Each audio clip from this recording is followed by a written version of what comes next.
জানিয়ে দেব সর্বশেষ আপডেট বাংলা সংবাদ। শুরুতেই থাকবে গুরুত্বপূর্ণ সংবাদগুলোর শিরোনাম। গণহত্যাকারীরা যেন নির্বাচনে অংশ নিতে না পারে বললেন বদিউল আলম মজুমদার।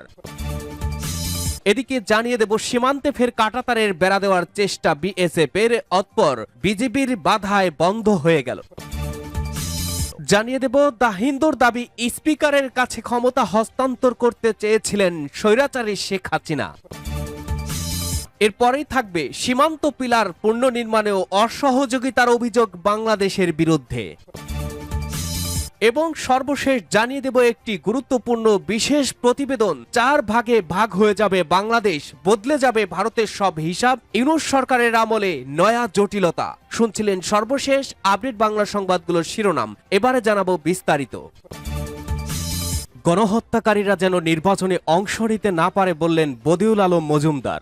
গুম, খুন ও বিচার বহির্ভূত হত্যাকারীরা আবার ক্ষমতায় আসুক, দেশের অধিকাংশ জনগণ তা চায় না বলে মন্তব্য করেছেন নির্বাচন ব্যবস্থা সংস্কার কমিশনের প্রধান ডক্টর বদিউল আলম মজুমদার। মঙ্গলবার 21 জানুয়ারি নির্বাচন কমিশন ভবনের মিডিয়া সেন্টারে RFID টক অনুষ্ঠানে সাংবাদিকদের এ কথা বলেন বদিউল আলম মজুমদার। তিনি বলেন, গণহত্যাকারীরা যাতে নির্বাচনে অংশ নিতে না পারে সেই সুপারিশ করে নির্বাচন ব্যবস্থা সংস্কার কমিশন। পাশাপাশি বিগত 3টি নির্বাচন দায়িত্ব পালনে ব্যর্থ 3 নির্বাচন কমিশনকে বিচারের আওতায় আনতে তদন্ত কমিশন গঠনেরও সুপারিশের কথা জানান তিনি। এর আগে গেল জুলাই আগস্ট মাসের আন্দোলনে নির্বিচারে হত্যা করা হয়েছে প্রায় 1,500-এর বেশি মানুষকে, আহত হয়েছে কয়েক হাজার। এছাড়াও বিগত 16 বছরে গুম, খুন সহ একাধিক বিচার বহির্ভূত হত্যাকাণ্ডের ঘটনা ঘটেছে। এসব অভিযোগ তৎকালীন ক্ষমতাসীন আওয়ামী লীগকে ঘিরে আগামী নির্বাচনে তারা অংশ নিতে পারবে কিনা এই প্রশ্ন এখন সব মহলে। বদিউল আলম মজুমদার বলেন, কাউকে নির্বাচন থেকে দূরে রাখা আমাদের উদ্দেশ্য নয়, আমরা চাই যে অন্যায় করেছে তাদের বিচারের আওতায় আনা। এ সময় এক প্রশ্নের জবাবে তিনি বলেন, একটি তদন্ত কমিশন গঠন করার মাধ্যমে 2014, 2018 ও 2024 সালের নির্বাচনে কারচুপিতে সহায়তাকারীদের বিচার করা হোক। তখনকার কমিশন অন্যায় করলে তাদেরও বিচার হবে। কেউ চায় না অতীতের জায়গায় ফিরে যাক, অতীতের কারচুপি এবারে নির্বাচনে পুনরাবৃত্তি চাই না। এদিকে নির্দলীয়ভাবে স্থানীয় সরকার নির্বাচন চায় নির্বাচন ব্যবস্থা সংস্কার কমিশন। লেজুর ভিত্তিক ছাত্র শিক্ষক রাজনীতি এবং রাজনৈতিক দলগুলোর বিদেশি শাখা বন্ধ সহ দলগুলোর অভ্যন্তরে গণতন্ত্র সুসংহত করা সহ নানা ধরনের সুপারিশের কথাও জানান বদিউল আলম মজুমদার। সীমান্তে ফের কাঁটাতারের বেড়া দেওয়ার চেষ্টা বিএসএফের। জয়পুরহাটের পাঁচবিবি সীমান্ত এলাকায় বর্ডার গার্ড বাংলাদেশের বিজিবি বাধা উপেক্ষা করে আবারও কাঁটাতারের বেড়া দেওয়ার চেষ্টা করেছে ভারতীয় সীমান্তরক্ষী বাহিনী বিএসএফ। মঙ্গলবার 21 জানুয়ারি ভোরে কুয়াশাচ্ছন্ন আকাশে হাটখোলা ক্যাম্পের আওতাধীন ধরঞ্জি ইউনিয়নের ওসনা সোনাতলা ঘোনাপাড়া সীমান্ত এলাকায় 281 পিলারের 34, 35 ও 36 সাব পিলারে এ ঘটনা ঘটে। Joypurhat Hatkhola 20 BOP camp commander Shahjahan বিষয়টি কালবেলাকে নিশ্চিত করেছেন। বিজিবি ও স্থানীয় সূত্রে জানা গেছে, আন্তর্জাতিক আইন অনুযায়ী সীমানার 150 গজের মধ্যে ঘেরার কাজ করা যাবে না। তবে সীমান্তের হাটখোলা বিওপির পূর্ব উসনা ঘোনাপাড়া এলাকায় মেইন পিলার 281 এর 33, 34 ও 35 সাব পিলার অংশে আনুমানিক 29 গজ ভারতের অভ্যন্তরে আজ আবারও কাঁটাতারের বেড়া নির্মাণের জন্য কাজ শুরু করে বিএসএফ এর সদস্যরা। বিষয়টি স্থানীয়দের মাধ্যমে জানতে পেরে বিজিবি আবারও বাধা দেয়। এরপর কাজ বন্ধ রাখেন বিএসএফ এর সদস্যরা। এ নিয়ে বিকেলে বিজিবি বিএসএফ এর পতাকা বৈঠকের কথা রয়েছে। এ ঘটনায় স্থানীয়দের মধ্যে বিরাজ করছে আতঙ্ক। পরিস্থিতি শান্ত থাকলেও পরপর বিএসএফ এর এমন ঘটনার সীমান্তে বসবাসকারীদের মধ্যে আতঙ্ক বিরাজ করছে। বিজিবির হাটখোলা বিওপির কোম্পানি কমান্ডার শাহজাহান বলেন, বিএসএফ সদস্যরা সীমান্তের শূন্য রেখা থেকে 20 গজের মধ্যে কাঁটাতারের বেড়া নির্মাণ কাজ করছিল।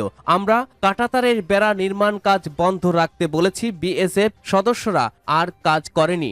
আজ বিকেল 3টায় পতাকা বৈঠকের আহ্বান জানিয়েছি। বিজেপি জয়পুরহাট ব্যাটালিয়নের অধিনায়ক লেফটেন্যান্ট কর্নেল নাহিদ নেওয়াজ বলেন, বিএসএফ কাজ বন্ধ রেখেছে। এ বিষয় নিয়ে বিজিবি বিএসএফ এর কোম্পানি কমান্ডার পর্যায়ে পতাকা বৈঠক ডাকা হয়েছে। পতাকা বৈঠকে সমস্যার সমাধান হবে বলে আশা করছি।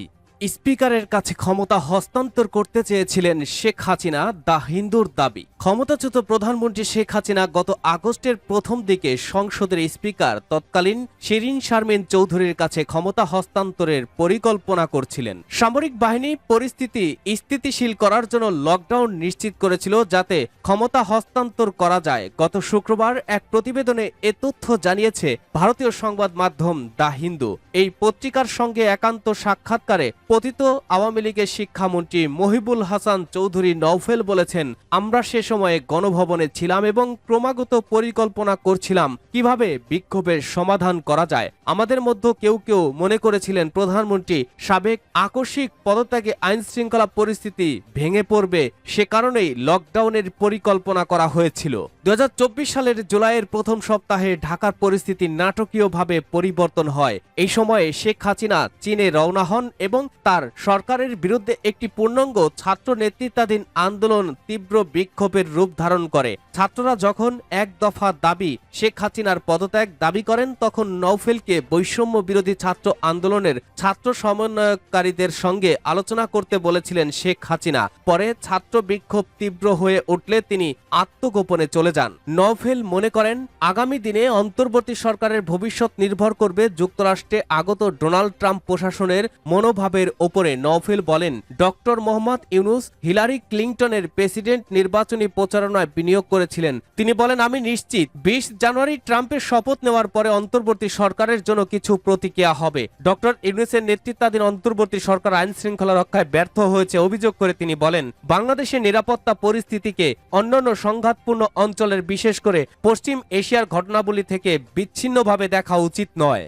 সীমান্ত পিলার পুনর্নির্মাণেও অসহযোগিতার অভিযোগ বাংলাদেশের বিরুদ্ধে। বহু জায়গায় নদীর পলি ও বালির নিচে চাপা পড়ে গিয়েছে সীমান্ত পিলার। সেখানে দুদেশের সীমান্ত স্পষ্টভাবে চিহ্নিত করতে ফের সীমান্ত পিলার চিহ্নিত করার উদ্যোগ নিয়েছে ভারত। সেজন্য সোমবার কলকাতা থেকে সার্ভে অফ ইন্ডিয়ার 7 জনের প্রতিনিধি দল কুসলিবাড়ি থানার অন্তর্গত সিংপাড়া ও চাঁদনী সীমান্ত চৌকিতে যান। সীমান্ত পিলার পুনর্নির্মাণেও অসহযোগিতার অভিযোগ উঠল বাংলাদেশের বিরুদ্ধে। কোচবিহারে 3 বিঘা করিডোর লগোয়া তিস্তার চরে বালির নিচে চাপা পড়ে যাওয়া সীমান্ত পিলার পুনর্নির্মাণে ভারতের ডাকে সাড়া দেয়নি বাংলাদেশ।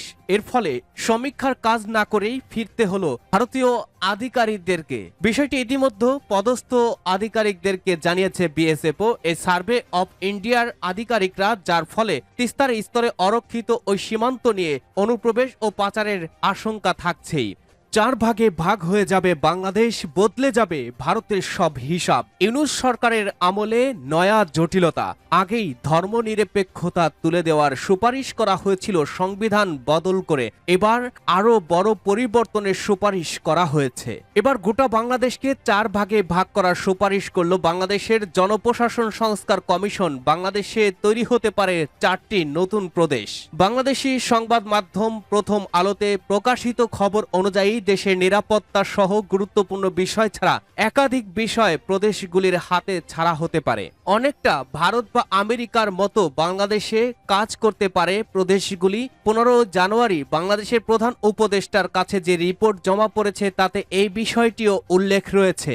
যে 4টে ভাগে ভাগ করা হতে পারে বাংলাদেশকে, সেগুলি হলো ঢাকা, চট্টগ্রাম, রাজশাহী এবং খুলনা। অনেকটা উপমহাদেশীয় কাঠামো অনুযায়ী এটা হতে পারে বলে অনুমান করা হচ্ছে। প্রদেশগুলির পরিচালন কাঠামো কি হবে, নির্বাচন কিভাবে হবে, সেই সব অবশ্য এখনো জানা যায়নি। তবে বাংলাদেশে 4 রাজ্য তৈরি হলে যে সব বড় ধরনের বদল হতে পারে তা বলার অপেক্ষা রাখে না।